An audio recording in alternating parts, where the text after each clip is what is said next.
Stanford University. Okay, there are all sorts of interesting diseases out there, and lots of them are quite exotic. You've got elephant man syndrome, and you've got progeria, which is a disease where you basically die of old age when you're about 10 years old, and then you've got cannibals eating brains and getting prion diseases, and those are very exciting, and they're great, junior high school papers about disease and such. Oh, no. Okay, come up to the front. There's a team up here.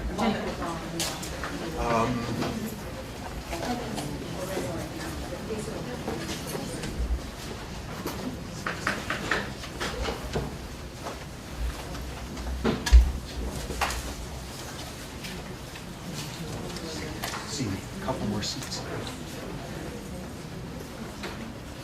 There's a fan back there that's okay. So there are all sorts of these great made-for-TV movie diseases out there.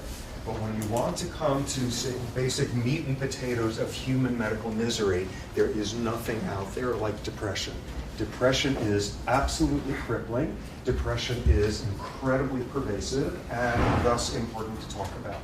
I'll make the argument here today, a number of things, but one critical thing being that basically depression is like the worst disease you can get. And I'll make the argument for that in a bit. It is devastating. It is wildly common. Current estimates are 15% of us in this room will have a major depression at some point or other in our lives. So that is not good. What is also clear is it is worldwide. Currently, World Health Organization says depression is the number 4 cause of disability on this planet. And by the year 2025, it's going to be number 2 after obesity, diabetes-related disorders. So it is bad news, and it is becoming more common. Okay, so what I'm going to talk about today are seemingly 2 very, very different topics and tie them together at the end. And what the main point is if you live inside only one of those topics, you're not going to understand this disease at all. First topic being, what does biology have to do with depression? Second topic being, what does psychology have to do with it? Okay, so starting off, first giving a sense of symptoms. And right off the bat, we've got a semantic problem, which is we all use the word depression in an everyday sense. You get some bad news about something, you know, to replace the transmission in your car, somebody disappoints you enormously, and you feel bummed, you feel depressed, you were down for a few days. That's not the version of depression I'll be talking about. Next version, you do have some sort of large, legitimate loss, setback, whatever, losing a job, unemployment, death of a loved one, and you are extremely impaired by a sense of malaise for weeks afterward. And then you come out the other end. That's sort of what I'll be talking about. But even more so what I'll focus on is the subset of individuals who, when something like that occurs, falls into this depressive state, and weeks and months later, they still have not come out the other end. Terminology, the everyday depression that we all have now and then, that sort of version. The second one, the something awful happens and you feel terrible for a while and then come out the other end, a reactive depression. The third version, where you are flattened by it for long periods afterward, a major depression. And what you also see with people with major depression after a while is it doesn't take something awful externally to trigger one of those again. Okay, so what are the symptoms about? If I had to define major depression in one sentence, I would say it's a biochemical disorder with a genetic component and early experience influences where somebody can't appreciate sunsets. And that's what this disease is about.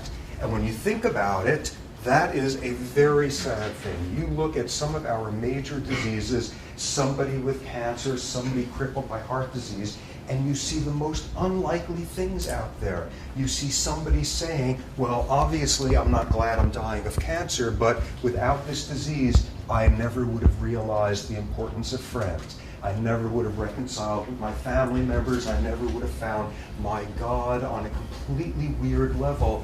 I'm almost glad this has happened to me. Humans have this astonishing capacity to derive pleasure out of the most unlikely domains. What could possibly be worse than a disease whose defining symptom is the inability to feel pleasure? Thus, at the top of the list, anhedonia. Hedonism, the pursuit of pleasure, anhedonia, the inability to feel pleasure, that is what a depression is about.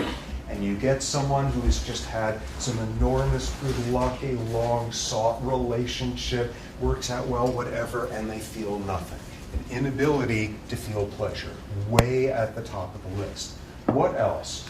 Grief, guilt, and that's where we got the semantic problem again, which is the everyday sort of depression. Something happens, bumps us out, and by definition, we are feeling some version of grief. Often we start obsessing at that point over some miserable thing we did to somebody 12 years ago and sort of despair in that. When you're talking about major depression, the grief and the guilt can be so severe that it actually takes on a delusional quality. Okay, not delusional in the sense of the schizophrenic with delusions, hearing voices, thought disorder, but a certain style of extreme depression. Let me give you an example. You have late middle-aged guy, perfectly healthy, and suddenly out of nowhere, he has a major heart attack. He's lying there in the hospital, and the reality is he's going to recover. He's going to have to make some changes in his lifestyle, but he's going to recover. He instead falls into a major depression. This has transformed his sense of who he is. Suddenly he's an old man. Suddenly there's all these things he can't do. He falls into a major depression. Yet he's recovering. Every day his family is in there saying, look, you're just depressed. You're getting stronger. The doctors are saying you're getting stronger. You're just depressed. It happens the hospital is circular. It has a corridor that forms a circle in it. And one day the family is in there saying, you're getting stronger. Look, the nurses said yesterday you did 1 loop around the hospital, and today you did 2 loops. You're getting better. You're getting stronger. And the person says, no, you don't understand. They're doing some construction. Last night, they closed down the outer corridor and they opened up a new little one. So the 2 versions of this one, 2 loops there, shorter than the large one. I'm getting weaker, I'm going to die. This is like someone expecting to believe that last night they were like beavers digging through the walls there, making this new. This was the father of an acquaintance of mine, a structural engineer. This is what a structural engineer looks like when they're delusional to the point of saying that this is a world in which everything is inevitably getting worse. Depression built around that. Next, of course, one of the most dramatic and one of the most awful symptoms of depression, self-injury. Depression depresses mutilating themselves at a high rate, and of course, most notoriously, suicide, risks of suicide, and that is absolutely tragic. In teenagers, early adults, that, along with accidents, is the leading cause of death. Major bad news. Another set of symptoms that wind up being informative, something called psychomotor retardation. Everything is exhausting. It's exhausting to do stuff. It's exhausting to think stuff. You were there and you can't do the laundry because where's the basket? And you got to find change for the machine, and you got to go get detergent, and just, it's too much. Everything is too much, and you fall into this paralyzed state. Something very interesting in that regard. You get someone who is severely depressed, like to the point of hospitalization, and when they are absolutely crippled with psychomotor retardation, that's not when you worry about suicide. This is someone who's having enough trouble getting out of bed and getting dressed each day. They're not going to figure out how to shred the hospital mattress and make a noose out of it. Where you've got your problems is when somebody begins to get better from a severe depression, when they're starting to come out. That's where the psychomotor retardation relieves enough that suddenly they've got the energy to do something catastrophic. That's when people are on suicide watches, when you have clinicians who are oriented well. Next, something really interesting. And in lots of ways, the single point I want to hammer in here over and over and over is something that people with depression constantly battle with. Back to semantics. We all get depressed. Bad stuff happens to us. We all get depressed. We feel lousy. We feel withdrawn. We feel sort of a sense of grief, and we're not taking much pleasure, and we withdraw. And then we get better. We cope. We heal. We deal with things in life. What's the deal with you that you can't do that? And there's this lurking sense, given that all of us have periods of being depressed and come out the other end, when you look at people who instead go down and stay down there to this crippling extent, there's always this little voice between the lines there of, come on, pull yourself together. We all deal with this sort of thing. I will make the argument throughout here that depression is as real of a biological disorder as is juvenile diabetes. And you don't sit down a diabetic and say, oh, come on, what's with this insulin stuff? Stop babying yourself and pull it together. You will see this is just as much of a biological disorder. Part of what makes that clear are a bunch of symptoms called vegetative symptoms. The bodies of major depressives work differently. First set of symptoms. No surprise, lots of people have trouble sleeping when they're having everyday off-the-rack depression. There's a certain pattern with people with major depression. What would you think? You're depressed, you have trouble falling asleep, toss and turn. That's not what you see with a major depressive. Instead, you wake up early. You wake up 4 in the morning, 5 in the morning, you're exhausted, but you're not going to sleep. Early morning awakening. You wind up in an emergency room somewhere, deeply depressed, and the clinician there better ask you at some point, how's your sleep been? Do you tend to wake up early in the day? Early morning awakening, classic sign. Additional thing, while sleeping, sleep is not this monolithic process. There's all these different stages of sleep, slow wave sleep, deep sleep, REM sleep, all of that. There's a structure and architecture to how we sleep, sort of 90-minute cycles as you go through the different phases. You look at the brain of somebody with depression while they're sleeping, and these different phases are completely disordered. The whole structure of sleep goes down the tubes. Look at somebody when they're sound asleep and their brain sleeps differently. This is not, oh, come on, stop babying yourself. This screams biology. More versions of it. Most of us, what we do when we're feeling kind of down is we eat more, out of this general belief that when you feel unloved, carbohydrates make you feel better. And bizarrely, there's actually a brain chemistry of it, of carbohydrates decrease stress hormone release. So for most of us, you're feeling bummed out about things, you eat more. That's not what you see in major depression, decreased appetite. Another thing you see is activation of the stress response.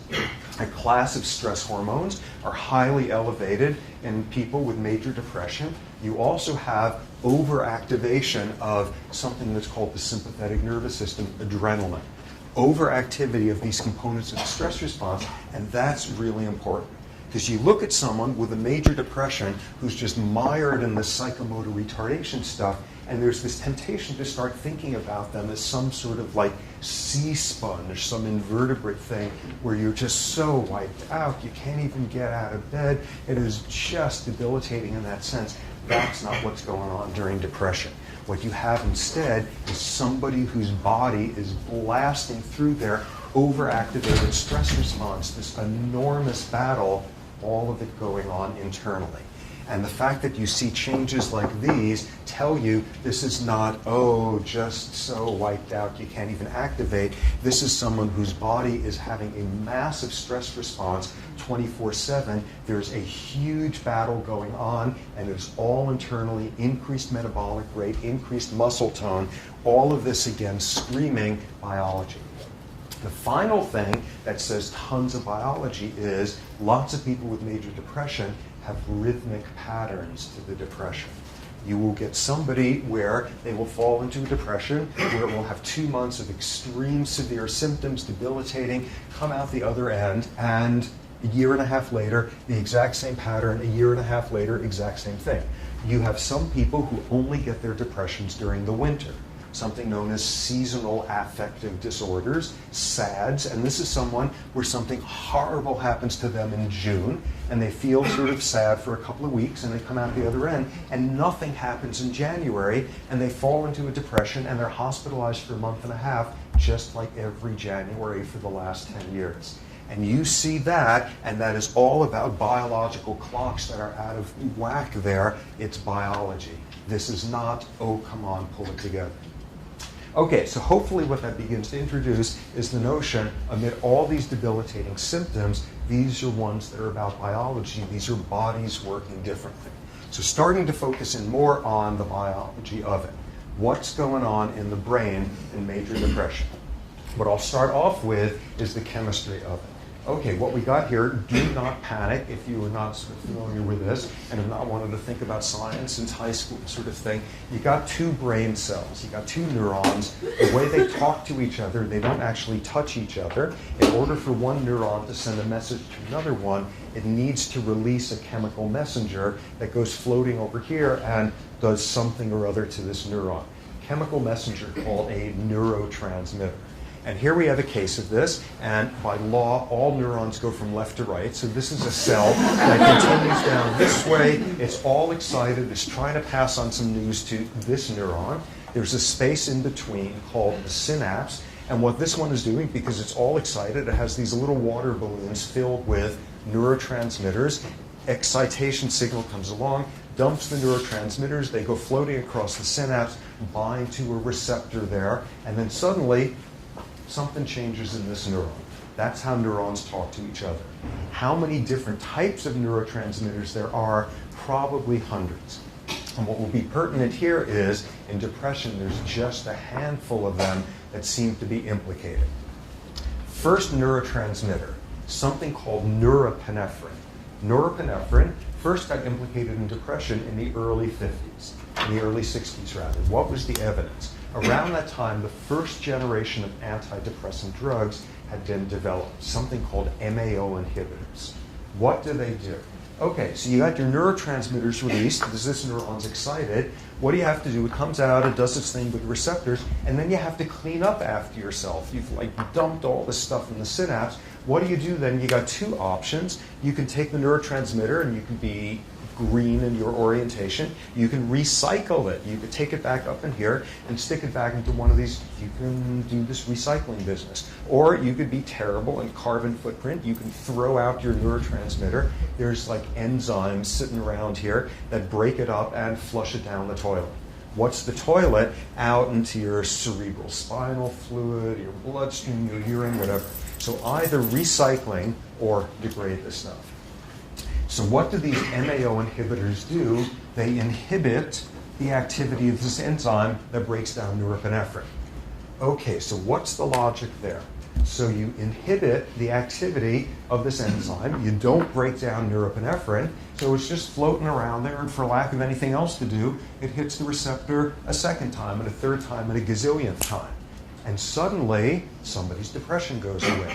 What's your theory have to be at that point? Ooh, I bet there wasn't enough norepinephrine coming out. You find a means to increase the signaling, somebody gets better, and you now hypothesize there's a problem with too little norepinephrine. By the late 60s, another class of antidepressants came in called tricyclic antidepressants. What do? Essentially the same exact thing. What they do is they gum up this pump that recycles the stuff. Norepinephrine doesn't get removed from the synapse, has nothing else to do, hits the receptor second, third, 10th time, person feels better. Ooh, I think the problem in my theory is too little norepinephrine coming out. Thus, the norepinephrine hypothesis. More evidence for it, there are classes of drugs that will decrease your norepinephrine release. Why would you want to do that? In some parts of the body, an excess of norepinephrine has something to do with high blood pressure. So you take a class of drugs, something called reserpine, and what it does is it disintegrates these things. And thus, you don't dump as much norepinephrine. Major side effect in lowering somebody's blood pressure that way is they fall into a depression. So you take a depressed person, you find a way of boosting up their norepinephrine signaling, they feel better. You take a normal person, you drive down their norepinephrine signaling, they get depressed. There's got to be a problem here of too little norepinephrine. So that's incredibly convincing. So at this point, what you got to say is, okay, great, that's convincing, that's irrefutable. What does norepinephrine do? And people figured it out in the 50s, and it's got something to do with this. Take a rat and take a certain part of the brain, you put an electrode down in there where you can stimulate the neurons, you can force them to talk to each other when otherwise they have nothing to say, stimulate this pathway, and what you do is you make a rat unbelievably happy. Okay, so of course the question is, how do you tell when a rat's unbelievably happy? And what you do is you make it work in order to get stimulated there. It presses a lever, and it presses a lever 25 times, and it gets a little buzz there, and it does another time, and rats will work themselves to death. They get stimulated in this area. It is better than food. It is better than sex. If they're addicted to a drug and going through withdrawal, it is better than the drug. And what you see is this mediates pure pleasure, and this was called the pleasure pathway in the 1950s. So of course you look at it, and then what you have to then say is, ooh, do we have the same pathway? Can I get a new one? Can I get a second one? Shortly after that, people went looking and saw the exact same thing in humans. And this would be during neurosurgery, sort of classical neurosurgical techniques. You don't anesthetize the person.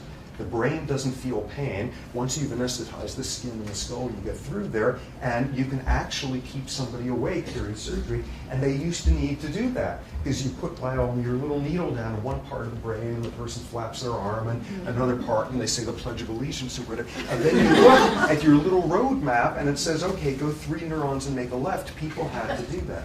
So it was around the early 60s that people started stimulating the same area in the human brain.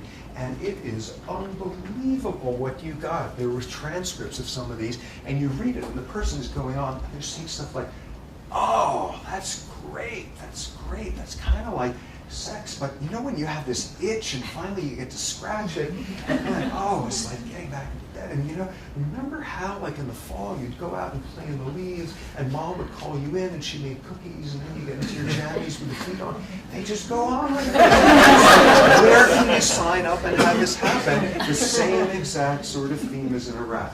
And it was around that time that people discovered that in this pathway, it uses norepinephrine. Aha. So if you've got a shortage of norepinephrine in that part of the brain, what have you just explained? That's the loss of pleasure. Great, utterly convincing. Here's all the reasons why you shouldn't be convinced. Problems began to emerge. First problem was there's something weird with the time course. You throw in any of the drugs I just talked about, and norepinephrine signaling is changing within like an hour. You put a depressed person on those drugs, and they don't get better for a couple of weeks. Something isn't working there. So that was mysterious. Next problem was, it turned out norepinephrine is useful in this pathway. Another neurotransmitter turned out to be even more important, neurotransmitter called dopamine. Dopamine, cocaine works on dopamine systems. So suddenly norepinephrine is just a minor player in this pleasure pathway stuff. But the biggest problem came in the late 80s with the introduction of Prozac. Prozac, which is an SSRI, a selective serotonin reuptake inhibitor. What that does is work on a completely different neurotransmitter system, this neurotransmitter called serotonin. What that drug does is it does the same deal. It stops the reuptake, increased serotonin signaling, and then what's your hypothesis? Ooh, you give somebody a Prozac SSRI, they feel better. I bet you there was too little serotonin. So it was during this period where there was just endless tragic, drive-by shootings of norepinephrine people by the serotonin crowd and the other way around. Huge, huge controversy. And of course, like the middle-of-the-road liberals, and why can't we all get along, would start sort of suggesting that, oh, maybe it's got something to do with norepinephrine and serotonin and dopamine and everybody hold hands and that's absolutely what's going on. The best evidence at this point, to be insanely simplistic, is that dopamine has something to do with the anhedonia, an absence of dopamine. The absence of norepinephrine has something to do with the psychomotor retardation. The absence of serotonin is this obsessive sense of grief. And interestingly, supporting that notion is you can have an obsessive sense of something else. You can have an obsessive need to keep your utensils perfectly symmetrical and obsessively wash your hands 8 hours a day. Obsessive compulsive disorder, that's helped by SSRIs like Prozac as well. Whatever it is you are just perseverating over like mad, increasing serotonin signaling can help. So you've got at least 3 different neurotransmitters relevant to the pleasure, the psychomotor retardation, all of this, all sorts of other leads floating around in the field. There's a neurotransmitter called substance P, and what substance P is about is pain.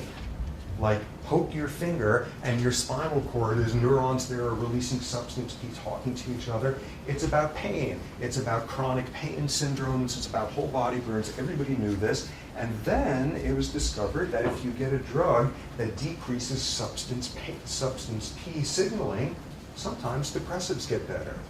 What does that suggest? It is not just a metaphor of depression as psychic pain. Your body is using the same brain chemistry to feel this sort of psychic pain of depression as just telling you, ooh, I just stubbed my toe. Interesting similarities there. Okay, so we got something about the neurochemistry. How about the neuroanatomy, the structure of the brain? And what you've got here is, this is the human brain. This is exactly what it looks like. It comes in 3 colors. And this was this formulation that came out during the 40s called the triune brain concept, which winds up being really, really explanatory. Down here at the bottom, you got the really boring nuts and bolts part of the brain. And this was termed, this is the reptilian part of the brain. Take a lizard, and it's basically the exact same stuff down there. What does this part of the brain do? Like regulatory, boring things. It measures your blood glucose levels, or if your blood pressure is dropped, it sends out a signal to tighten up your blood vessels. Just total boring plumbing type issues. Sitting on top of it is a much more interesting brain region called the limbic system. Limbic system is about emotion. You don't see a big limbic system until you get to mammals. Lizards are not famous for their emotional lives. Limbic system is much more about emotive stuff, fear and lust and anger and rage and poignance and God knows what. What you've got there are all sorts of ways where the limbic system talks to this part of the brain. And what it does is, rather than you being hemorrhaged, ooh, part this brain where your body getting cold, whatever, you're some, elk, and there's some scary other elk there that's got you all upset, and you start secreting stress hormones. That's your limbic system saying, ooh, I don't like the smell of that guy, talking down there. All sorts of means by which your emotional part of the brain can talk to stuff down here. Then you got the really interesting area. Up on top, the cortex. Cortex, all sorts of creatures out there have cortexes. We got more than anybody. It is this hugely expanded area. In primates, we proportionally have the biggest one out there. What does cortex do? It makes you do your taxes, and it does like processing visual information and tells you, aha, that's, punk rock, and that's not Beethoven, and all sorts of sensory stuff, associative cortex things. But then there's an interesting part of the cortex that's very relevant to all of this. Okay, suppose you finish the lecture, you go outside, unexpectedly you were gored by an elephant. What are you going to do? You are going to activate your stress response. You may feel a sense of grief at that point. You may kind of hunker down at that point with a little psychomotor retardation. Appetite, there goes the dinner arrangements. Sex may not be the most appealing thing under that context. You are having a stress response in response to the sort of insult that this part of the brain is thinking about. So what's a depression? You sit there and you think about kids in refugee camps, you think about the inevitable mortality of your loved ones, you think about whatever, and suddenly your body does the exact same thing as if you were gored by an elephant. And what's going on there is you get the feelings, the abstract sort of depressive stuff there, and this part of the brain is able to make the rest of the brain go along with it as if this was an elephant goring you. On a certain totally simplistic level, what depression is about is the cortex whispering in the ear of the rest of the brain, saying this is as real as you were just physically assaulted by some sort of predator, whatever, and you turn on the exact same thing. On a very simplistic level, what a depression is the cortex having too many sad thoughts and getting the rest of the brain to go along with it.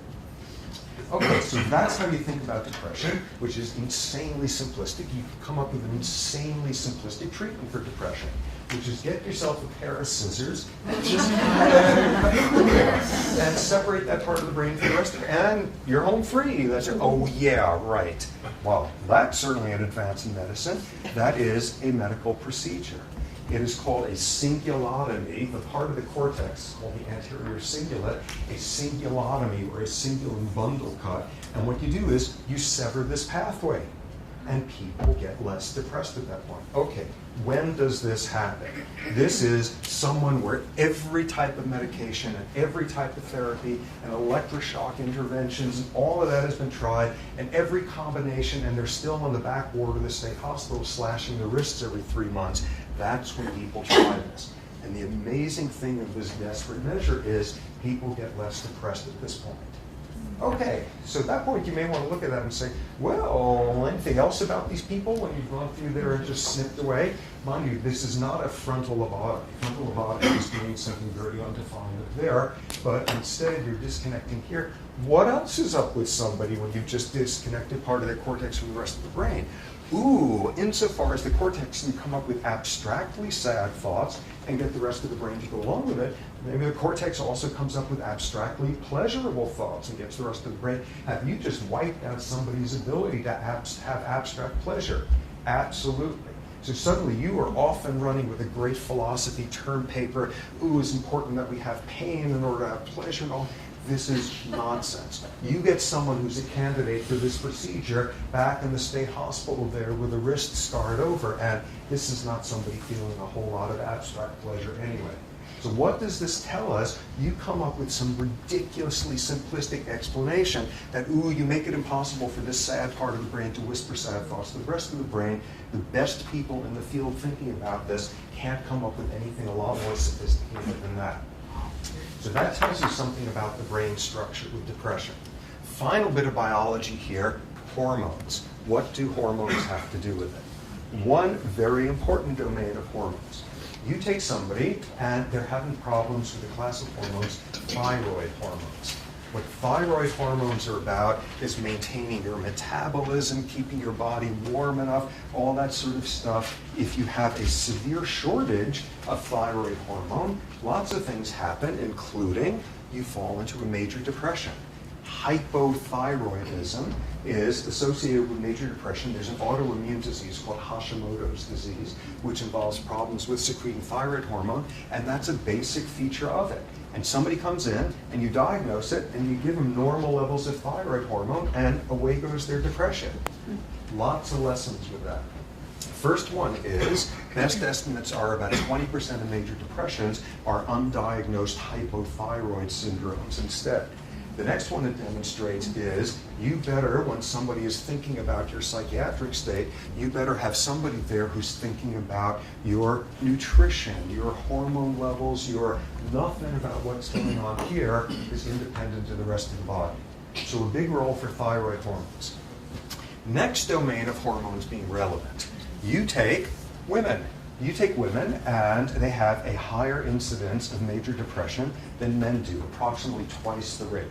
In addition, women have their highest vulnerability to depression at certain points in their reproductive life histories.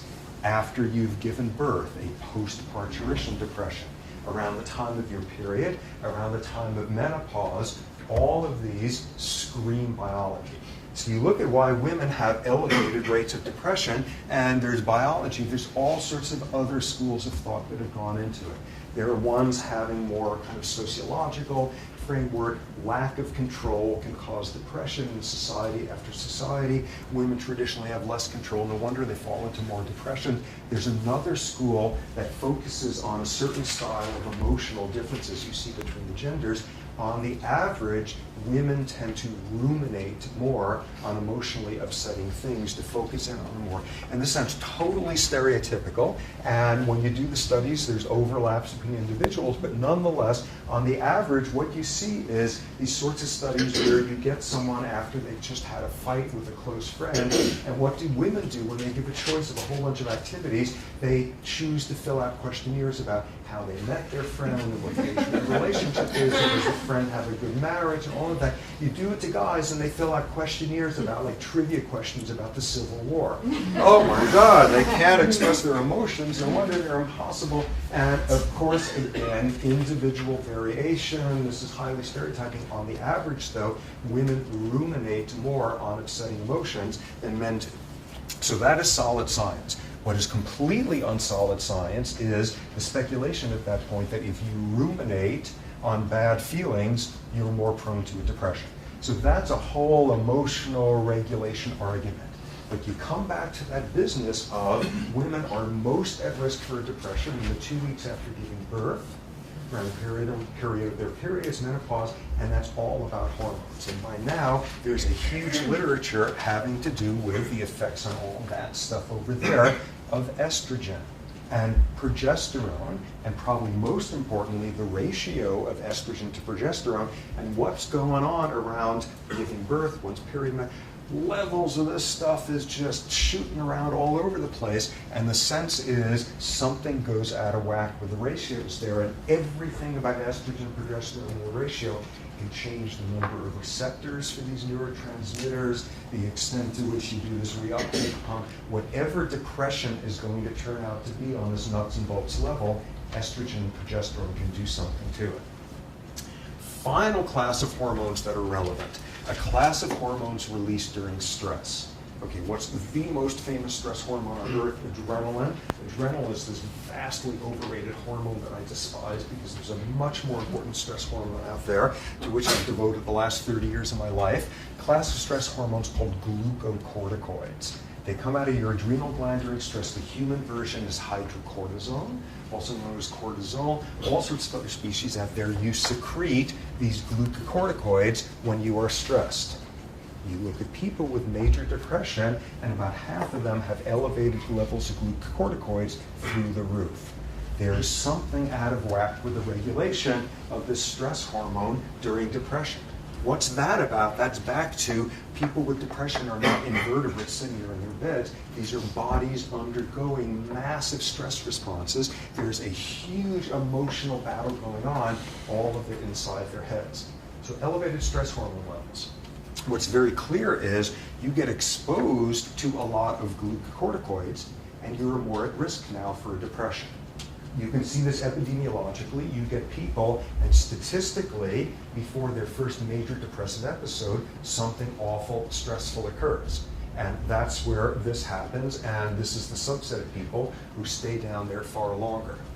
Have one of those first depressive episodes due to some stressful event, you come out the other side eventually, you were no more at risk for depression than anybody else. Along comes a second major stressor, and you fall into a depression, come out the other end, no more at risk for than anyone else for depression. Somewhere around the fourth or fifth stress-induced depression, something happens and things start cycling on their own there, and you no longer need a major stressor to cause you to get depressed like that. That's when the clocks are off and running. That's the transition. Okay, so major stress can predispose you towards depression. More evidence, there's a disease called Cushing's disease, where people secrete boatloads of this glucocorticoid stuff. People with Cushing's fall into depressions. There's a whole bunch of diseases where people have to be treated with lots of glucocorticoids. They fall into depression. What are glucocorticoids doing? A whole lot of them, and your brain gets depleted of dopamine.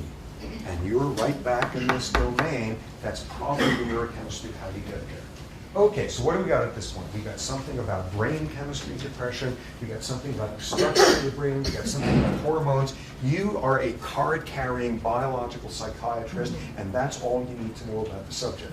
And if that's all you know about the subject, you are going to be pitifully bad at making anybody get better. Because all of this knowledge winds up being effective for treating maybe 30–40% of depressives. The vast majority of people, the antidepressant drugs don't do a whole lot there. All you got there is modern cutting-edge biology stuff, and that's not enough. So what I'll transition to here is now talking about the psychology of depression, because you better have that piece in the story, or else you're absolutely useless. Starting off with, I make apologies here, but I actually have to say the name of Sigmund Freud here, because he winds up being very relevant to depression. Freud, back when, dealt with this puzzle of the difference between we all get depressed and come out the other end, and the subset of people who crash. The turn of the century Viennese term for people who come out the other side, mourning. You mourn something and you recover. turn of the century Viennese term for major depression, melancholia. And Freud, in this famous essay, said, why is it that a subset of us fall into it? And what's the difference between mourning and melancholia? And he came up with a really interesting model. Okay, according to Freud, you have mixed feelings and ambivalencies about everybody you love out there. You love them and you hate them and you resent them and you yearn for them and you reject them and all that Freudian stuff. So, in this Freudian view, you have lost a loved one. That can also be a loved concept, a loved goal, a loved... You have lost a loved one. What happens then is, in most people, you are able to focus on the love and the sense of loss. You mourn, and you come out the other end. In Freud's view, what melancholia is about is the subset of people who can't put the negative feelings in the background, and instead you are awash in the love and the hate and the regret and the pain and the delight and all of that. And what a depression is this wallowing, this melancholic loss in the ambivalencies you have about the lost loved one. It explains tons. No wonder you have the grief. Lose somebody and go through the mourning business and only one thing is wrong, you've lost this loved one. Lose somebody with melancholia and two things have happened. You've lost the loved one and you have now lost the opportunity to ever make things better with them. No wonder you have the guilt. You're sitting there saying, thank God, I'm finally done with this person. They are never going to control my life. How can I think such a thing like that? Sudden crippling guilt, all sorts of other symptoms. And out of this came this wonderful soundbite. Depression is aggression turned inward. Because you've got nobody else out there to have these arguments with.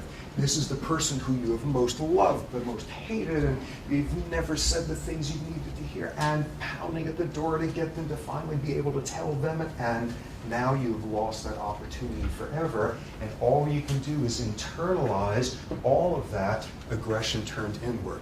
No wonder you're not feeling a whole lot of pleasure. No wonder you're secreting stress hormones. No wonder you're not getting out of bed all that readily with the psychomotor retardation stuff. This really powerful soundbite of aggression turned inward. That's great.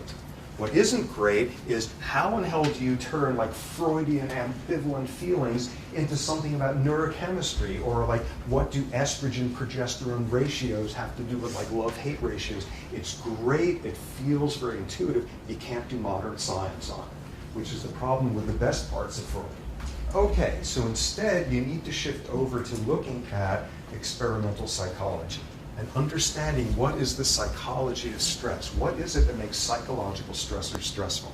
And an enormous literature now shows that for the same external misery, you feel more stressed, you turn on a stress response, you're more at risk for stress-related disease if you don't have outlets for the frustration caused by the stressor, if you feel like you have no control over what's happening, you have no predictability as to when it's occurring, and you don't have anybody's shoulder to cry on. This is what psychological stress is about. And what a depression is pathological extremes of this. You fall into the cognitive psychology soundbite of what a depression is. It's learned helplessness. It is learning to be helpless. Something bad happens to you, a rat, getting some shocks now and then, you, a human experiencing some loss, and the logical thing you should do is learn, this is awful. When I'm in this situation, there's not a damn thing I can do about it. It's awful, I feel terrible, but this is not the whole world. And what a major depression is about is you sit there and you're that rat, and in this setting, you get uncontrollable shocks, but put you in another setting, and just by hitting the lever a couple of times you avoid the shocks, you don't bother doing it because you've learned to be helpless. Just like a human depression. What learned helplessness is taking a circumstance where by any logic, again, you should be saying, this is awful, but it is not the whole world, and do this cognitive distortion and decide this is indeed the entire world. And I have no control, I am always helpless, I am always hopeless. This is the psychology of what a depression is about. At that point, you don't have a whole lot of trouble seeing how you wind up in here, stress, effects on some of the dopamine, all that sort of stuff. Okay, so we've got two extremely different viewpoints here as to what depression is about. Modern biological stuff, and this totally different world of psychology, loss, lack of control. One version of it, one of the most reliable findings in the whole epidemiology of depression is lose a parent to death when you were under 10 years of age, and for the rest of your life you are more at risk for a major depression. This makes perfect sense. What is a lot of what's going on during your first 10 years of life? You were learning about cause and effect. You were learning about, you're learning, is this a world out there where I have any sort of efficacy, where I have any sort of control? And you have just learned in the most big time awful way, there are things you can't control and sometimes they are awful. And what have you just learned? There's all sorts of reasons where one can be helpless. And you're that much closer to this edge of this learned helplessness cliff for the rest of your life. Extremely powerful model here of that. So you got all the biology stuff. You've got this weird Freudian aggression turned inward, which just feels right, but you can't do modern science on it. You got this whole world. How do you begin to put this world and that world together? And the critical link turns out to be stress. Stress is the intersection of the two in a very interesting domain. Okay, depression is a genetic disorder. What do I mean by that? Depression has some degree of heritability. Depression tends to run in families. Depression runs more reliably as you look at closer and closer relatives, and you eventually look at identical twins, and if one of them has depression, the other has a 50% chance. Full siblings who are not identical twins, 25% chance, half sibling, about 8%, person off the street, about a 2%, 50% chance when they share the identical genes. What does that do? That tells you this is a disorder that has a genetic component.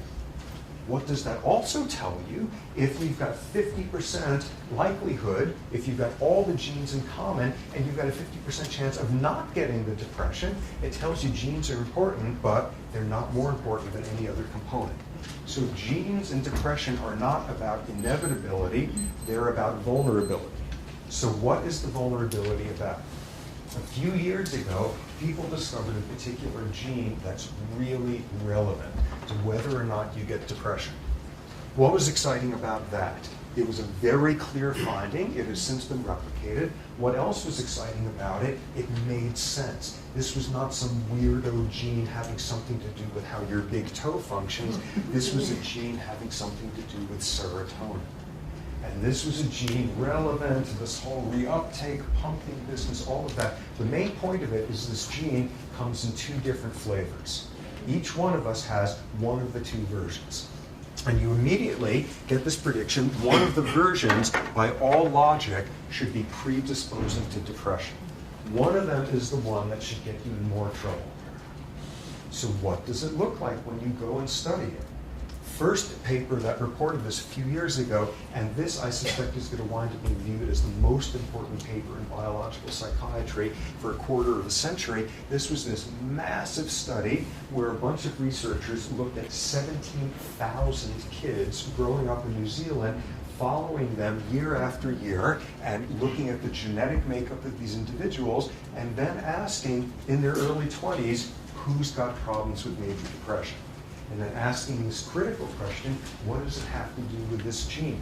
Does the version of that gene that gets you into trouble, by all logic, is that going to set you up for more of a depression? Are you more at risk for depression if you've got the bad version of the gene? And back comes the finding, which is no, it doesn't increase your risk. You look here, and what's your likelihood of depression? And you got the good version, and it's this likely, and you got the bad version, and it's this likely. Doesn't make a difference unless something else is going on, unless you have a history of exposure to major stressors. And what you were able to do is quantify how many major stressors somebody's had during their childhood, their development, and that involves parental divorce and physical abuse and death of family member, all that sort of thing. And what you see is in the folks who have the good version of the gene, as you have more and more of a history of major stressors, your risk of depression goes up, absolutely. Now you look at the people with the bad version of the gene, and as you have more and more of a history of stress, your risk of depression does this. And when you look at the major history of stressors, a 30-fold difference in the likelihood. This is not about, ooh, genes control our brains and genes control our behavior. This is a gene that is relevant to how readily we pick ourselves up after life has dumped us on our rear ends, how readily we recover from stressors. What's the final piece of that story? Glucocorticoids regulate the function of this gene. All the pieces fall into place there. Wonderfully logical, and suddenly you have a way of taking this whole world of psychological components of stress and tying it into all that biochemistry. Wonderfully integrated model. Okay, so in lots of ways, this is where the field is at this point. And what should mostly have come through here amid all this minutia and factoids and all of that is the role of stress and the intersection of biology and the psychological stuff, and childhood as a very important time to imprint how vulnerable you are to depression for the rest of your life. But again, the single thing I want to emphasize over and over, implicit in everything on that left side of the board there, which is this is not, oh, pull yourself together, we all get depressed. This is as real of a biological disorder as is diabetes. And that's the thing I most want you guys to take off from here. And in the context of a university setting is rife with major depression. The community of high-achieving type A individuals is rife with major depression. It is all around us, and amid it being all around us, there is this weird, corrosive inhibition, embarrassment, discomfort we have with the world of psychiatric diseases. One of the greatest things, if you're a researcher with disease, one of the things you pray for is for some powerful senator to have their loved one come down with your disease, because they're going to set up a foundation, get special funding, and advocacy groups and all of that, not for a psychiatric disorder. That's the one where people don't talk about it. And amid this screaming biology, and this is a devastating disease and all of that, in any place, and especially in a community like this, where everyone is supposed to be golden and functioning and flawless and just gliding through life, this is one of the hardest diseases for people to admit to. So it is there, it's all over the place, and it's biology. And you should be no more inhibited about admitting that you've got something going on that's funny with this type of gene than you would be to admit that your pancreas isn't secreting insulin. So let me stop at this point. And again, unfortunately, I got to sprint out the door. Otherwise, I'm going to take questions. But thanks.